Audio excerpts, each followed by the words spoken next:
इस युद्ध में समस्त राक्षस शक्तियों का एकत्रित होना आवश्यक है। इसलिए हम चाहते हैं कि इस धरती पर जहां जहां राक्षस शक्तियां हैं, वे सब एकजुट होकर इस समय लंका की सहायता के लिए आ जाएं। शार्दुल, महामेघ, तुम माया के परों पर उड़कर 8 दिशाओं में जाओ। 7 द्वीपों में, कठोर पर्वतों पे, पाताल की कंदराओं में, चक्रवाल गिरी के ऊपर, सर्वत्र जहां जहां राक्षस शक्तियां हैं, उन्हें लंकेश्वर का आवाहन सुना दो कि आज समस्त राक्षस जाति की प्रतिष्ठा का प्रश्न है। आज असुरी शक्ति इस वानर सेना का मुकाबला भी न कर सकी तो उन्हें इस पृथ्वी पर रहने का कोई अधिकार नहीं है। इसलिए युद्ध के लिए सुसज्जित होकर सबको लंका में एकत्रित हो जाना चाहिए। जाओ। जो आज्ञा महाराज।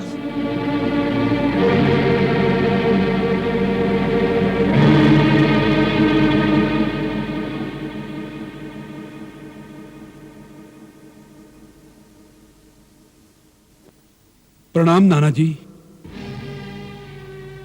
चिरंजीवी हो, यशस्वी हो। क्या बात है तात? तुम्हारे गात्र शिथिल हो रहे हैं।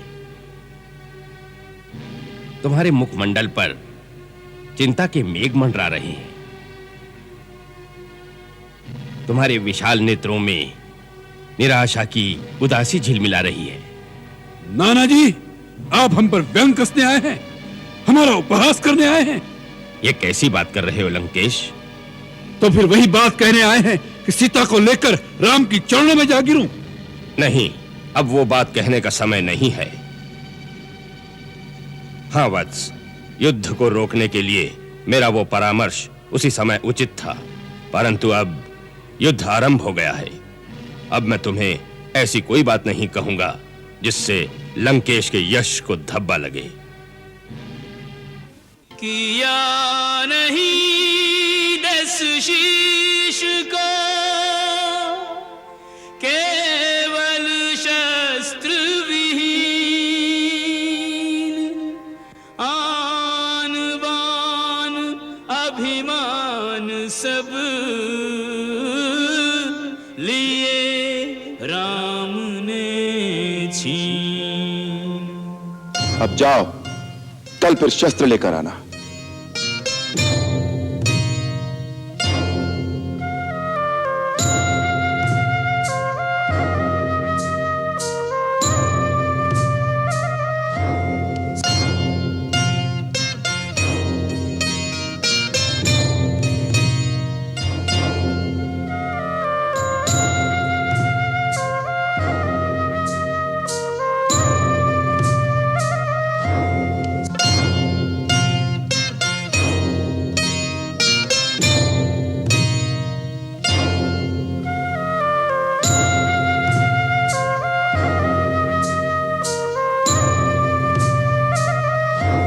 सर झुका कर चला, मुंह की खा कर चला, हार की खीज से तिल मिलाया हुआ।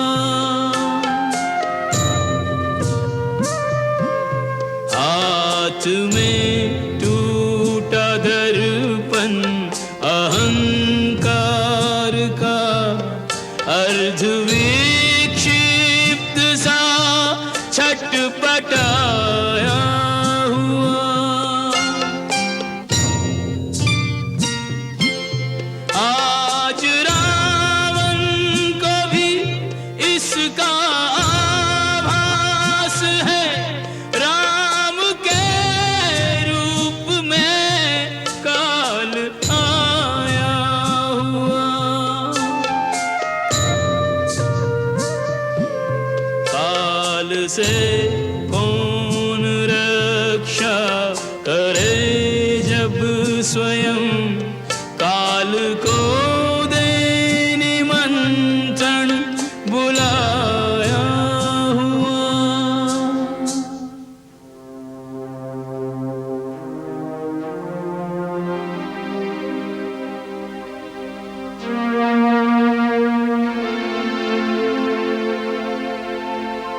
जिस राह से रथ पर निकला था, उस राह पे पैदल आज चले। प्रतिशोध की आग लिए मन में, अपमान की कालिख मुख पे मले। जब राम विमुख हुआ राम समुख, तो अहम ब्रह्मास्मि के पंख जले।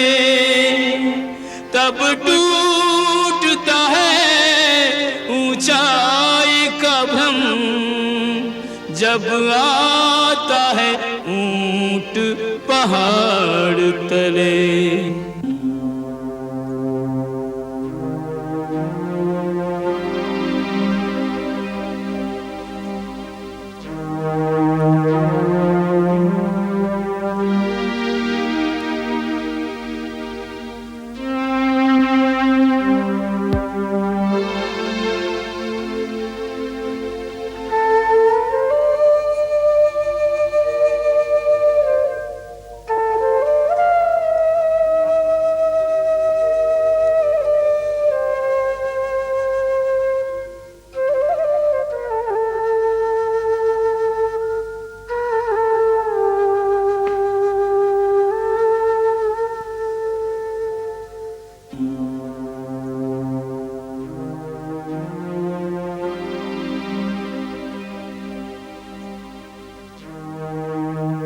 जाओ, हमारे विशेष संदेश वाहकों को तुरंत उपस्थित होने का आदेश दो।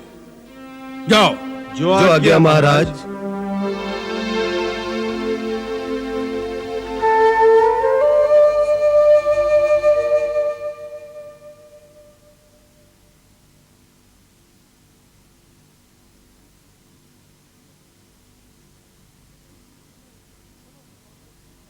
इस युद्ध में समस्त राक्षस शक्तियों का एकत्रित होना आवश्यक है।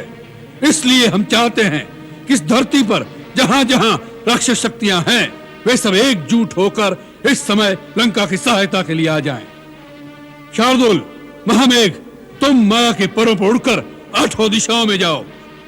7 द्वीपों में, कठोर पर्वतों पे, पाताल की कंदराओं में, चक्रवाल गिरी के ऊपर, सर्वत्र जहां जहां राक्षस शक्तियां हैं, उन्हें लंकेश्वर का आवाहन सुना दो कि आज समस्त राक्षस जाति की प्रतिष्ठा का प्रश्न है।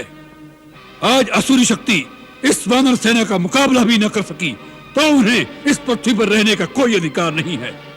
इसलिए युद्ध के लिए सुसज्जित होकर सबको लंका में एकत्रित हो जाना चाहिए। जाओ। जो आज्ञा महाराज।